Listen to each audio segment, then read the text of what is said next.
The original Hostel grossed 16 times its budget, so of course a sequel was put into production shortly after. Writer and director Eli Roth returned for the sequel, and it would be the last film in the series that he was involved with. The film begins with Paxton from the first movie. After the events of the first film, he has been suffering nightmares and is living secluded with his girlfriend. However, when waking up one morning, his girlfriend walks in to find his decapitated corpse. This opening reminds me of Friday the 13th Part 2 in the way it brought back the main character from the previous movie, only for a short period of time before killing them. This instantly tells you how powerful the hunting club is and how there is no escaping them at all. We then go to Italy, where we see three art students, Beth, Whitney and Lorna. While on the train, they are convinced by Axel, a nude model who they sketched earlier in the film, to go to Slovakia and join her on a spa vacation. They check into the hostel from the previous movie. Meanwhile, two businessmen, Todd and Stuart, bid on Beth and Whitney. They are flown to Slovakia, where they are given a tattoo and prepared for killing them. At the Harvest Festival that night, the two get to spy on the girls. Lorna meets a guy and goes off with him. A guy comes up to Beth and hits on her, but she rejects him. He then says that he would have saved her and leaves. We then see Lorna get kidnapped and killed in the hunting club's new location, which is definitely not a factory this time. I mean, it's way too big to be that. While at the spa the next day, Beth falls asleep and finds herself alone. She looks for her friends and sees men approaching her.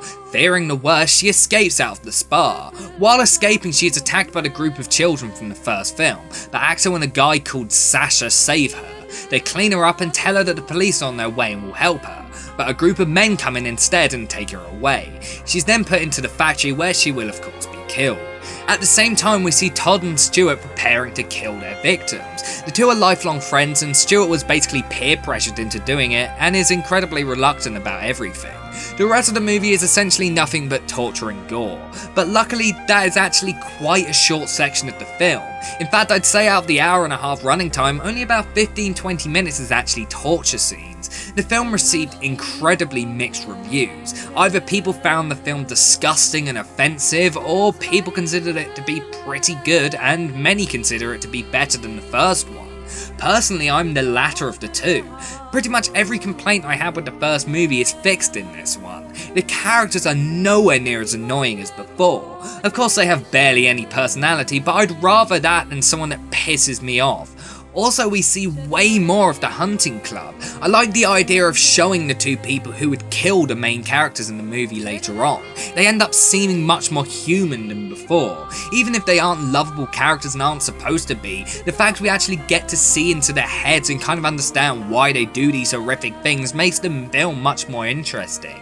Everything about this film is bigger than the previous movie, including the gore. I'd say similar to the previous movie, there are very few actual gore-filled scenes in the movie, but the scenes that are there are so horrific that it made the film hard to watch. There is one in particular where I had to look away because it was so disgusting that I was afraid it was going to make me feel sick.